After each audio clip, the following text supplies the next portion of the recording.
My boss cornered me in the bathroom 2 days before her wedding, mascara running down her face, begging me to lie to HR about why she disappeared for 3 hours every Tuesday afternoon.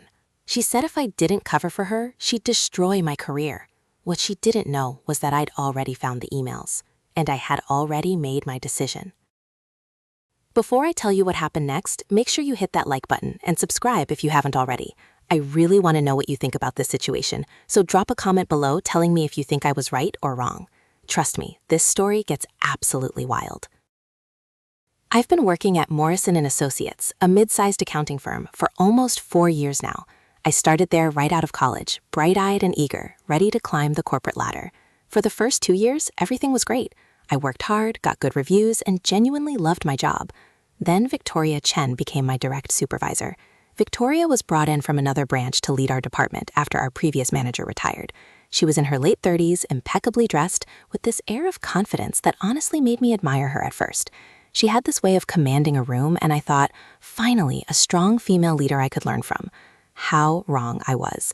Within 3 months of her arrival, the entire department atmosphere shifted. Victoria played favorites shamelessly. She had her inner circle, 3 people who could do no wrong, and then there was everyone else. I fell firmly into the everyone else category. I watched as she gave credit for my projects to her favorites. I watched as she scheduled important meetings during my pre-approved vacation days, then acted like I was unreliable when I couldn't attend. I watched as she denied my promotion request 3 times, always citing vague concerns about my readiness while promoting people with half my experience. But I kept my head down. I needed this job. I had student loans, rent to pay, and in this economy, I couldn't just walk away. Now let me tell you about the Tuesdays. About 8 months ago, I started noticing that Victoria would disappear every Tuesday afternoon. She'd block off her calendar from 1 to 4 p.m. with something labeled Project Phoenix meeting. No one knew what Project Phoenix was. When anyone asked, she'd wave them off and say it was confidential executive-level work. At first, I didn't think much of it. Managers have mysterious meetings all the time, right? But then I noticed something strange. Her car would be gone from the parking garage during those hours, and once I saw her rushing back into the building at 3:55, her hair disheveled, her blouse buttoned wrong. I'm not a gossip. I really tried not to think about it. Whatever she was doing wasn't my business, and honestly, I had enough on my plate dealing with her micromanagement and constant criticism. Then everything changed about 6 weeks ago. I was asked to fill in for Victoria's assistant, Marcus, while he was out sick. It was supposed to be simple, just manage her calendar, handle some correspondence, basic administrative stuff.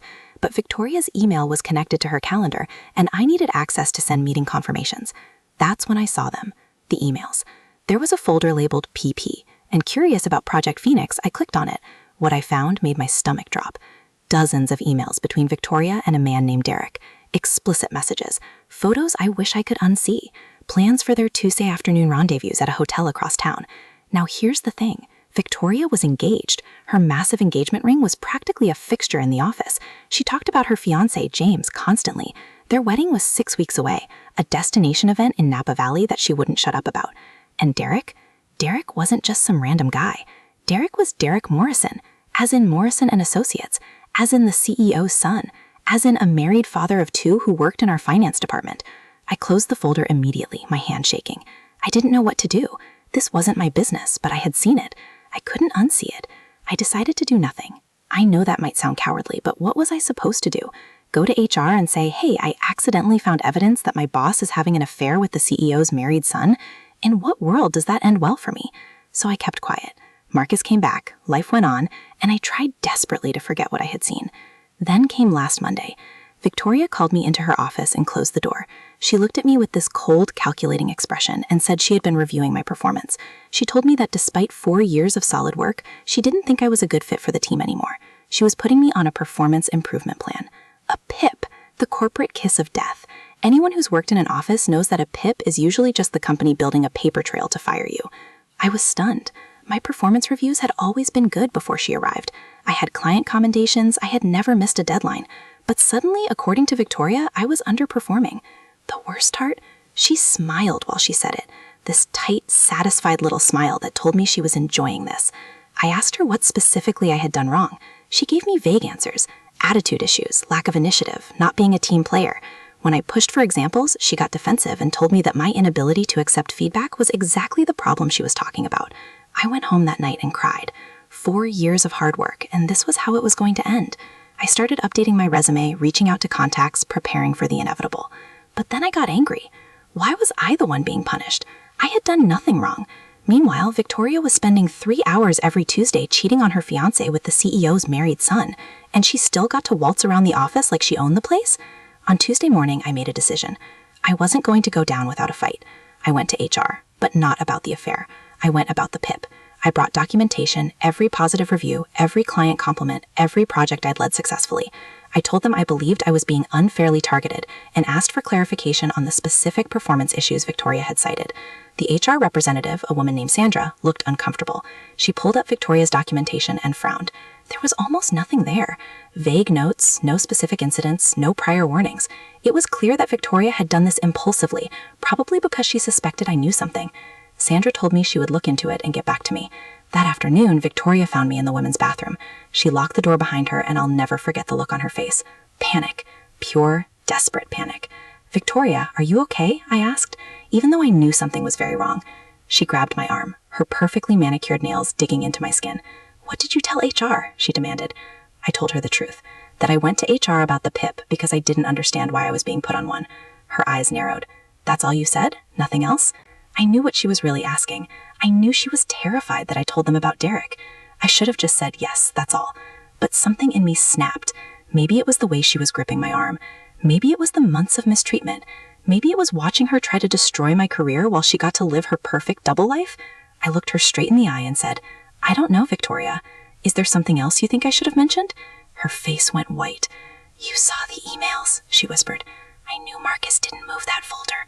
It was you." I didn't confirm or deny. I just waited. And then Victoria started crying. Not pretty crying. Ugly, gasping sobs. Her mascara ran down her face in black rivers. She told me I didn't understand. She said she and James were having problems, that Derek understood her, that it just happened. She told me her wedding was in 2 days. 2 days. She'd already spent $30,000. Her family was flying in from overseas. If this got out, her life would be ruined. "Please," she begged. "If HR asks anything, just say you don't know anything about my Tuesdays. Say you never accessed that folder. Please. I'll take you off the PIP. I'll recommend you for promotion. I'll do anything." Then her tone shifted. "But if you don't help me," she said, her voice suddenly cold, "I will make sure you never work in this industry again. I have connections. Derek has connections. You'll be blacklisted before you can blink." And just like that, any sympathy I might have felt evaporated. I pulled my arm away from her grip and unlocked the bathroom door. I looked at her one more time and said, "Victoria, I wasn't going to say anything to HR about your personal life, but threatening me? That was a mistake." I walked out and went straight back to Sandra's office. I told her everything, about the emails, about Derek, about Victoria's inappropriate use of company time, about her threatening me just moments ago, about her offering to remove my PIP in exchange for my silence, which was essentially an admission that the PIP was retaliatory. Sandra's face went through about 6 different expressions in 30 seconds. She thanked me for coming forward and told me to go home for the rest of the day while they investigated. The next 48 hours were chaos. From what I later pieced together from coworkers, the investigation moved fast.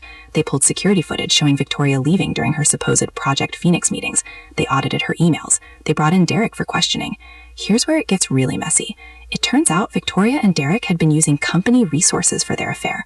Company credit cards for hotel rooms, company vehicles, and Derek had been funneling small amounts of money from petty cash to cover their expenses, thinking no one would notice. It was embezzlement.